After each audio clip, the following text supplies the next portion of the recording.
Hello and welcome to the Quever channel. I'm Jason, your host. I want to talk about something that was being discussed on Twitter. Yes, I'm always going to call it that and not the single bloody letter because that's inane. And that is food deliveries from shops. For many years, I couldn't leave the house to get shopping. In fact, we're talking about 24 years in total. Leaving the house to shop meant, in the beginning, I was leaving my wife, who was severely disabled as well. And it was just me and her. So, at the same time, with my inability to leave the house because of the stress, anxiety. I mean, back then it was all classed as thingy, but we know now autism, bipolar, and ADHD just made leaving the house a true challenge. For most, or I would say a lot of disabled people, our lifeline has always been the stores that deliver goods, like grocery shopping and so on. There's a lot of things that get in the way. First of all, most disabled people have a very limited budget. And we can't do the simple thing that a normal person does of, oh, I've run out of milk. I'll just pop out and go to the shop and grab a milk. No, we can't do that. We can't say, oh, I've run out of bread. I can just pop out and go to the local store and pick up some bread. Even if the store is just on the corner 100 meters away. Disabled people don't have that ability, most. We are disabled. We have problems. We have to balance and plan every movement of our life. Most non-disabled people do not have to put that much thought in just putting their coat on and walking out the door. To us, it can be a challenge that we can't face some days. So having stuff delivered is a major league thing. And it's something we rely on. Now, I stopped using Tesco when they stopped using bags. I'm all for being green and that, but I could not go through moving cans and bags of produce and things and all the little bits and pieces and cartons, one or two or three items at a time, and say, oh, they'll come in your house and put stuff away for you. No, they won't. No, they won't. No, they won't. First of all, most of the drivers won't do that because their companies push them into having too many deliveries, and if they spend 5 minutes more helping you get your stuff inside the house, that's 5 minutes that they're not on the next job. You can't expect that to happen. And no, I am not letting a stranger into my house. No, not happening. I can deal with a stranger coming to the front door if I know they're coming, but no stranger in from there. So there's that problem. The other problem is that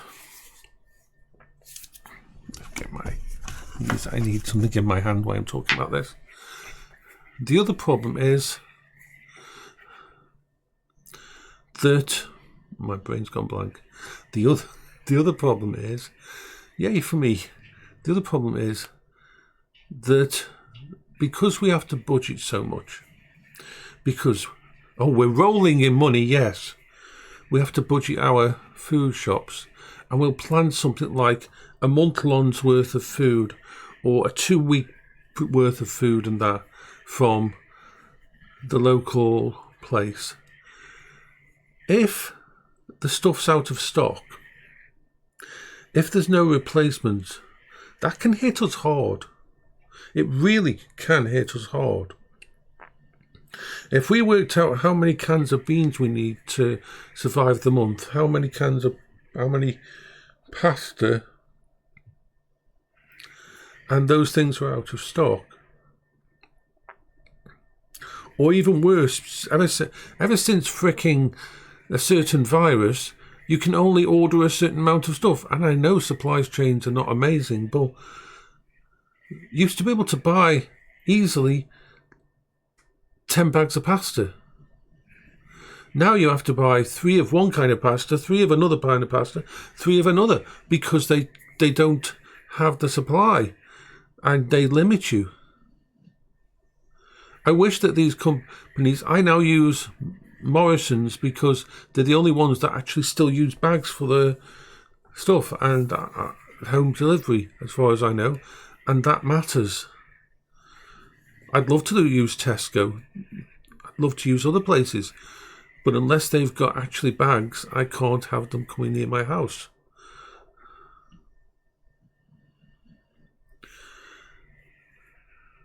So think of it this way. If you've done your planning and your budgeting and you've managed to sort everything out and you've managed to focus your mind enough to do your shopping online and you've put all the bits in and that and it's arrived,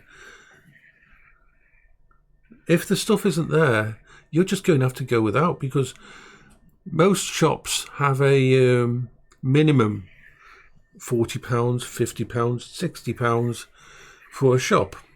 And if you go below that, you pay extra. You pay for delivery. You pay a small order fee.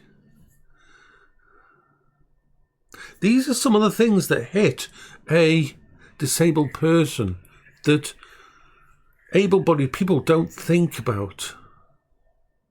That extra £2, £3, £4 can be part of a week's shop, and you've just spent it because you had to do a smaller shop because this stuff didn't arrive. When you're counting the money, because you have to have things on that others don't. I'll do another video on that though. So, when it comes down to it, once again, disabled people face problems that able-bodied people don't. I mean, I am very lucky. I will say I am very fucking lucky now.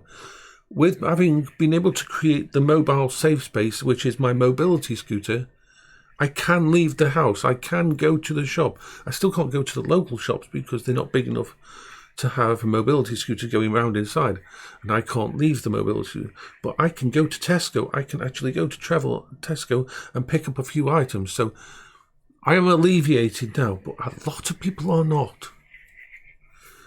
And it's a horrible thing that people deal with, that people don't understand.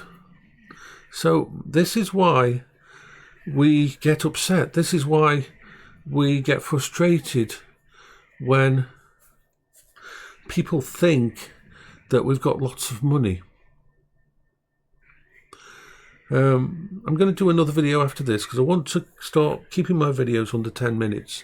It's easier for people to watch. So I hope you're all having a good day. Yes, I do. It does help doing this. It does help. It's just one of those things that I like. It helps. So I hope you're all having a good day.